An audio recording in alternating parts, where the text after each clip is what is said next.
But it is nice to be able to connect with each other still. So I am, everybody online knows me, but in case this is on YouTube later and there are folks who don't know me, I am Claire. I'm one of the senior students at Don Mountain, and I am super pleased to be leading this meditation this morning. Hi, Sharon. Hey. So I was thinking about what to say this morning. And, sometimes I like the option of just not saying anything really, like we just meditate together. But I wanted to share a couple of thoughts with y'all that I've been having about meditation, excuse me, and really even like the type of meditation that we're going to do this morning, which is like settling our mind, sinking our attention to the center of the abdomen, using the sound ah and hong to kind of be a focus for our mind. It's really simple, but it's really blessed. And I've been thinking, I'm working on a book right now on rebirth, literally, metaphorically, and so I've been kind of knee deep in like rebirth stuff, and I've been rereading Dzogchen Pomla Rinpoche's really excellent book, Mind Beyond Death. And in it, he talks a lot about how even like what we think of as really basic meditation techniques like mindfulness and calm abiding, special insight, like the stuff you start with, it can actually be really helpful for the death process. And, I tend to think of like meditations for the death process as like, oh, yogic practices and tantric practices, and they're so like secret and whatnot. So for me, it was really like, it kind of opened a door in my mind to hear him repeatedly say like, if you can keep your mind stable in life, you have a better chance of keeping your mind stable as you're dying. I'm like, oh, duh. why do I not think of the things I'm already doing as preparation for dying? And it kind of carries over to, the sort of meditation that we're doing now. Like for me, living through these insane historical moments of like COVID and US politics and world politics and just like everything that's going on right now, it seems so insane. And, I'm from the US, and for us in particular, I think, um, hey, David, like, I think it's a moment of real division and a moment of asking, like, what can I do about all the problems facing our country? And I think this is probably true for most places in the world right now. What can I personally do to address this stuff? And sometimes I feel like unless I'm, donating and protesting and like advocating or running for office or something, that I'm not doing anything. And I'm saying this out loud partly because I need to hear it, but also I just want to share it in case it is helpful or resonates with y'all too. Like, I really feel like building our capability to sit with ourselves is the best thing we can do to sit with other people. Like, if I can't tolerate a difficult emotion when it comes up for me, how am I going to tolerate someone else like pushing my buttons or someone else acting out from a place of difficult emotions? So I just want to start this practice by, just giving an invitation, if it feels appropriate to you, to kind of frame this practice as something that we're doing not just for ourselves, but like optimally, so that we can show up differently with other people and have different types of relationships and different types of conversations. And so like that's one level. I wasn't going to say this, but it's on my mind, and I'm just going to say it anyway. I think there's another level to this too, which is that, we live in like a physicalist, materialist kind of society. And if we can't test something and measure something and it doesn't happen in a lab, then we tend to think of it as not being real. And I think blessings are real. I think when we sit down and do a practice like this that was given to us by like a tremendously powerful being who's channeling a lot of blessings into a world that needs blessings right now, when we connect to that, something happens. Like for me in my life and in my practice, when I connect to these teachings and these practices that are really, really blessed, something happens that is special and that is extra. And I feel like when we do these practices, it's like there's a big like pipeline like with all these blessings flowing through it. And then maybe we can be like little teeny like capillaries coming off that pipeline, just putting a little extra blessing out into the world. So I don't know where I got both capillaries and a pipeline in the same image. I'm mixing metaphors, I know that, but if it works for you, great. I guess maybe like a main artery and capillaries would have been a better example. So do with that as you will. And everybody might have a different motivation for sitting down today, but I just want to encourage us all, like, that the things we can do, just because we can do them, we shouldn't discount them. You know, that each of us might be contributing something in our own way to making the world better, and that I actually think it does add up. It's not an insignificant thing to do.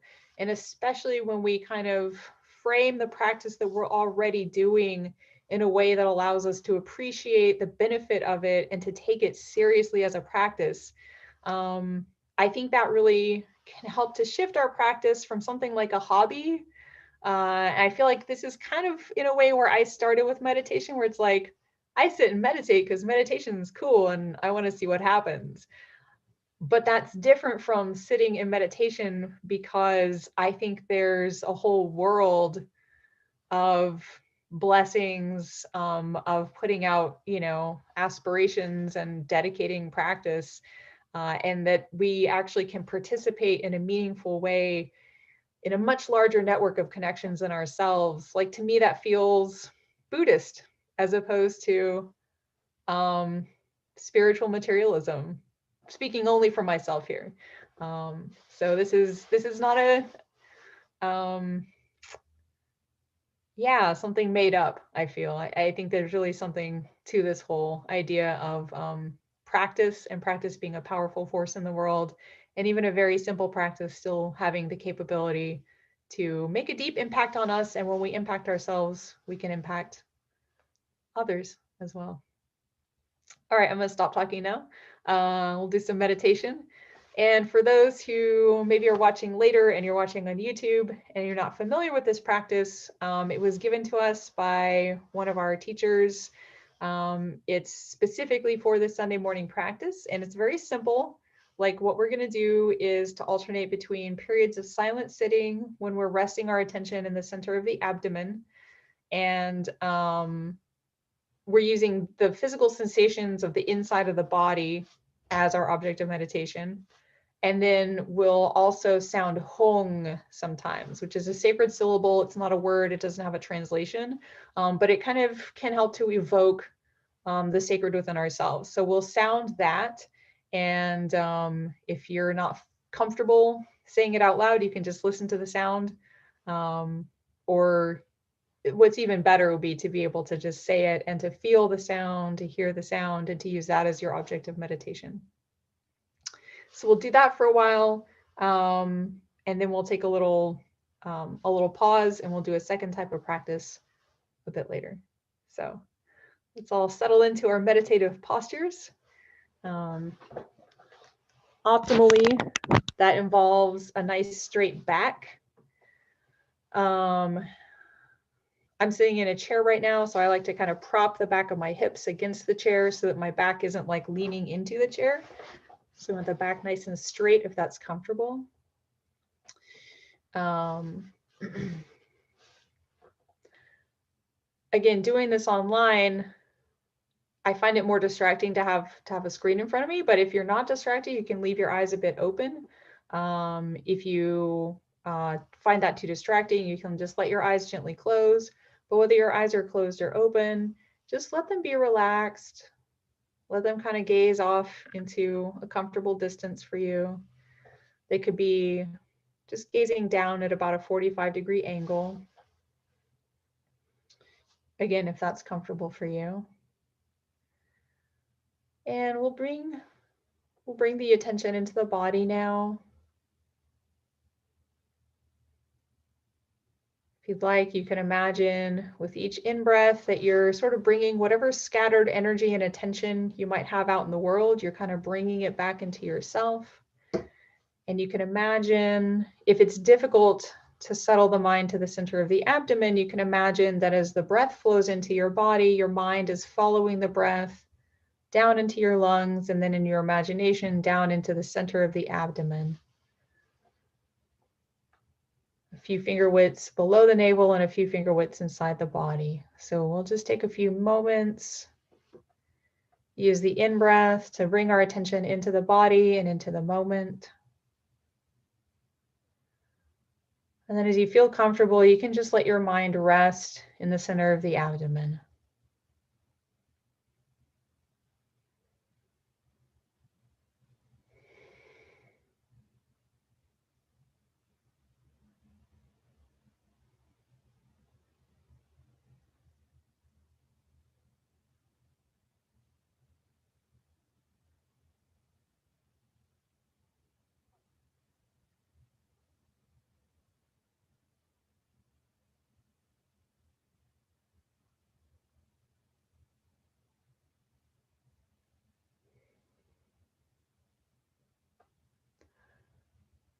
You may find as your mind sort of settles into that part of the body, as your mind begins to settle into the present moment, you may find that you're noticing thoughts, and that's fine. Just see if you can let those thoughts be like clouds that pass through the sky, sort of passing through your mind, but most of your attention stays settled in the center of the abdomen.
We've all set aside this time for meditation.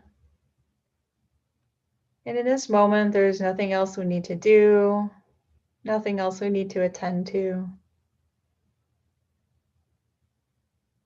We can, as much as possible, give ourselves permission to settle deeply into our own experience, to really show ourselves the love and the kindness of attending to what's happening for us right now, whatever that may be.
And now we'll shift the attention from the center of the abdomen to our voice.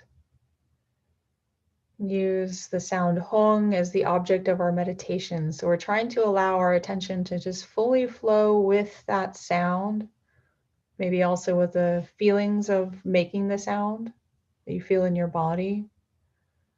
We'll just sound that until it naturally dies out.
And our attention can return now to the center of the abdomen.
Once again, we'll turn our attention to sounding Hong.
And again, we shift our attention back down into the center of the abdomen.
And again, we'll shift the attention to sounding Hong.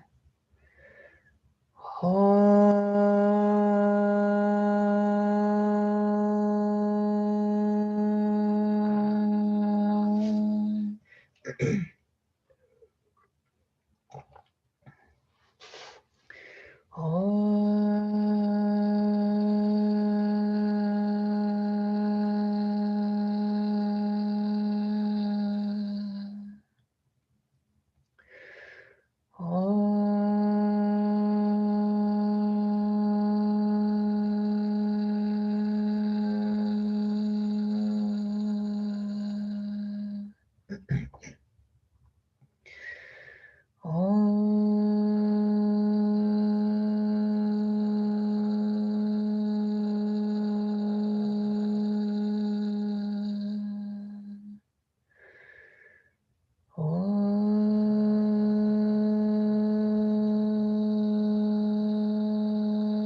And now we'll return the attention to the center of the abdomen.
And as you feel ready, you can bring your attention back out from the center of the abdomen, rejoin the group, kind of gently come back from that meditation.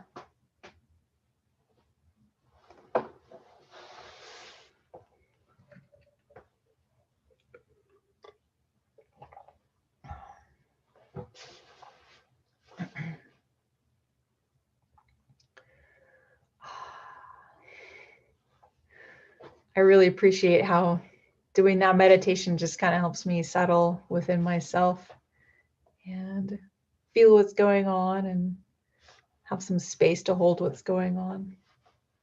So I hope that's helpful to all of us over these next few weeks of transition between years, presidential administrations, stuff. So to switch over to the second part of this morning's meditation, we just did a kind of grounding, settling type of practice. And now we're going to do a practice that's more oriented towards sharing whatever positivity we've experienced today. So we'll do this by sounding ah 3 times. And for anyone who's not familiar with this, again, it's a sacred syllable. It's not a word. There's no translation. But it's a very open sound. It's, your mouth is just open as you make it. And it's a nice way to experience and maybe to have the intention of sharing with others. So we'll sound the sound ah 3 times. And the first time we'll imagine that our body is filling with light. I like to imagine all my cells dissolving into light.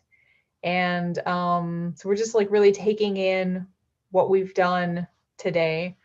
And then the second time we sound ah, we're imagining sending this light to everyone else who's meditating with us right now and also receiving it from everyone else on this call.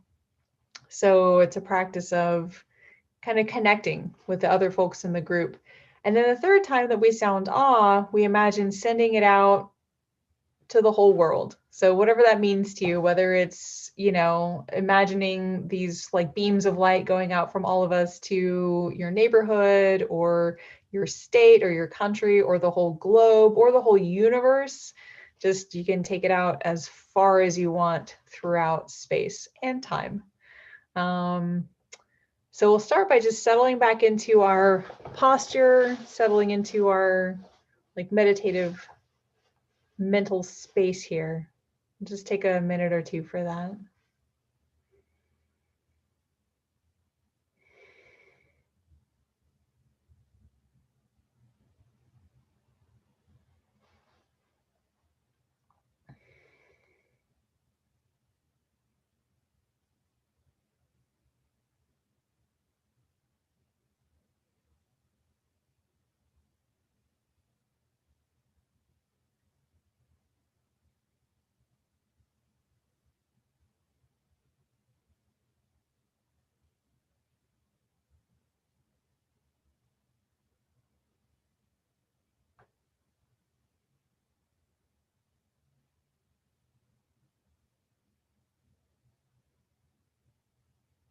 And as we sound ah the first time, we feel ourselves dissolving into light.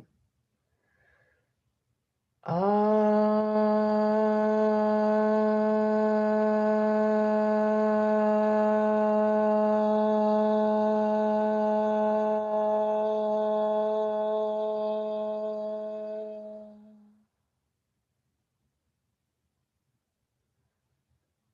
we'll rest for a moment and take that in.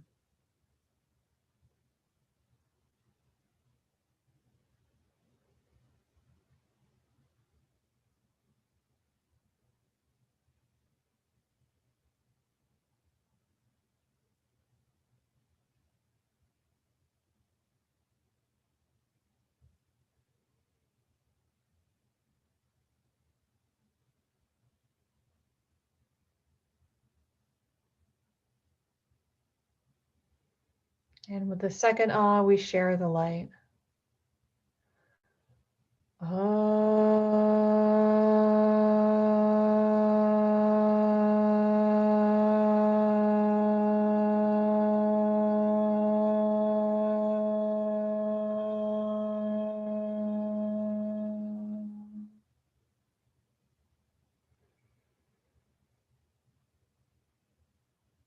And again, we'll take that in for a moment.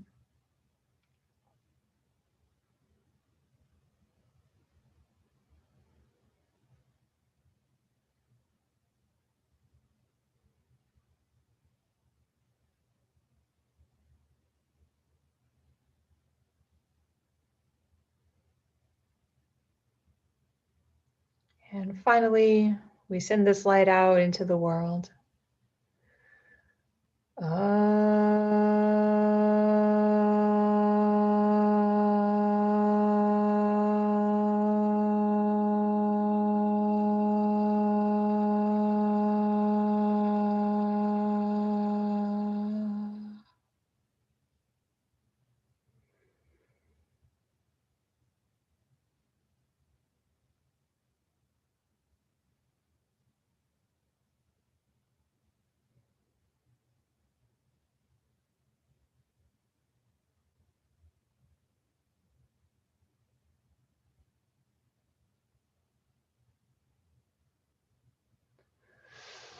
All right.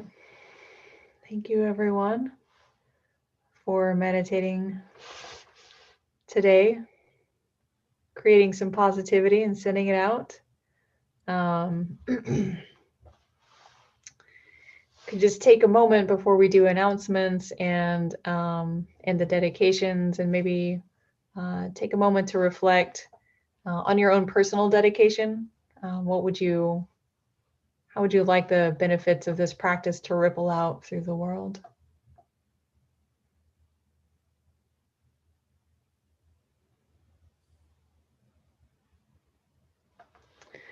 And so just do the dedication and read the names. If anybody has names for the book that you haven't already written in the chat, you can just go ahead and write that in.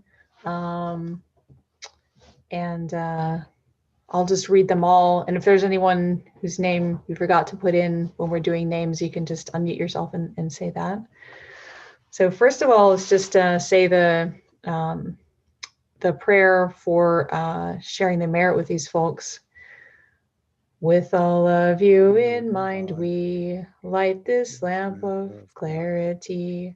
May the glow of wealth, wisdom shine within us, everyone, till we all rise forth born in one enlightened mandala.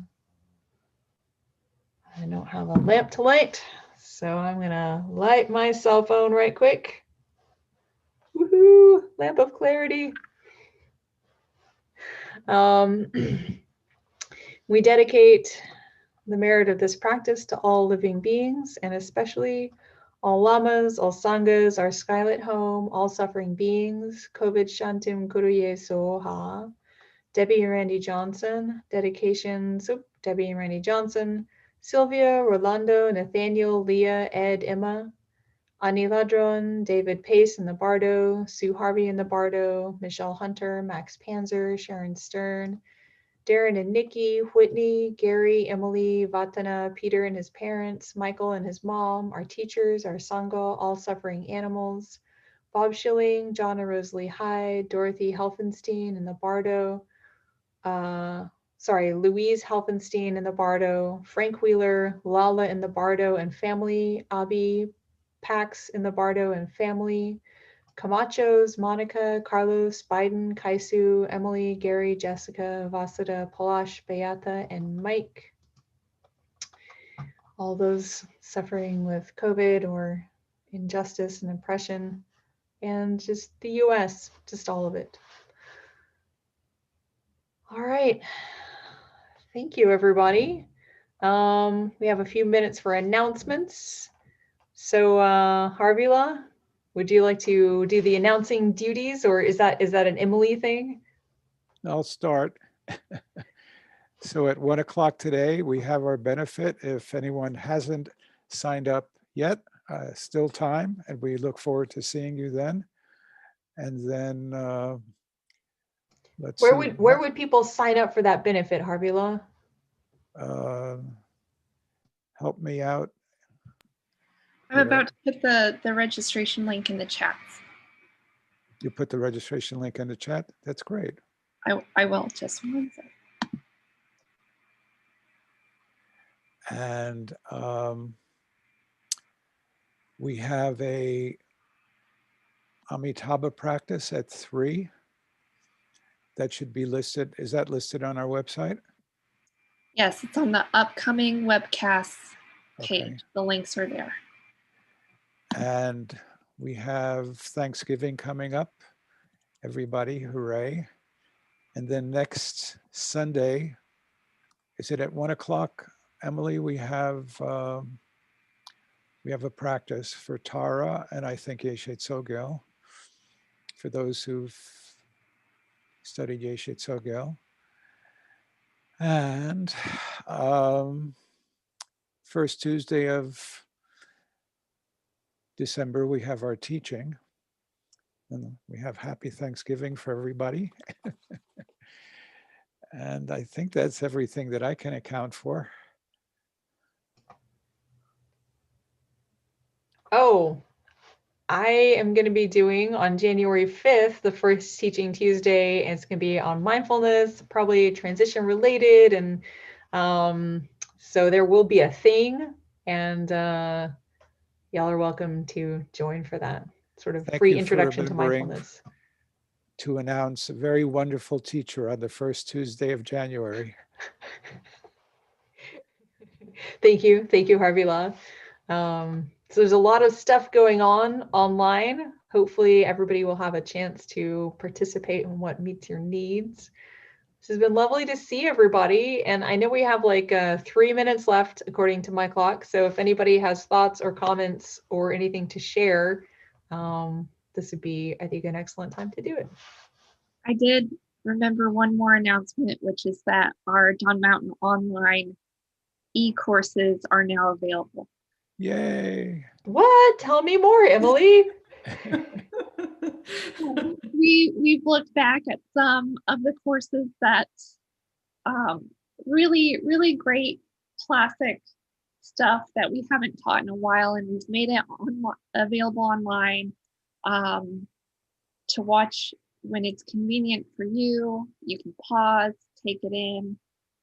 They're cut into manageable size pieces. And there's going to be many more to come. I believe there's about 7 courses right now. So. That's so exciting. I'm a huge fan of online courses, and I really love getting to rewatch old Dawn Mountain teachings because I hear something new every time. And also it's great to be able to rewind and take stuff in, or like pause and take notes instead of like taking notes and you're like, oh no, I'm missing the next amazing thing. That's my public service announcement for online courses from Dawn Mountain. I got the email on that, and I opened it and checked it out very briefly. It just looks cool. I can hardly wait to dive into some of those. Looks great. Wonderful. Exciting. It was so wonderful to be with you this morning, Claire. Thank you. That was lovely. Thank you. To be here with everyone. Yeah, it's so great every time we do these Sunday mornings or, you know, Dzogchen cycles practices or peer support meetings. And yeah, I kick myself that I don't tune in more often, but yeah, it's really nice to see you. Thank you for showing up. Thank you for your teaching, Claire. It was wonderful. Thank you, Harvey Law. Thank you. Thank you, Claire. Thank Great you. to So see nice everybody. to see y'all. Be well, everybody. Thank Stay you. well. Thank you, Emily Take and care. Gary. Y'all have a safe and happy Thanksgiving. Yes, everyone. Bye-bye. Thank you. Bye, Bye. everybody. All right.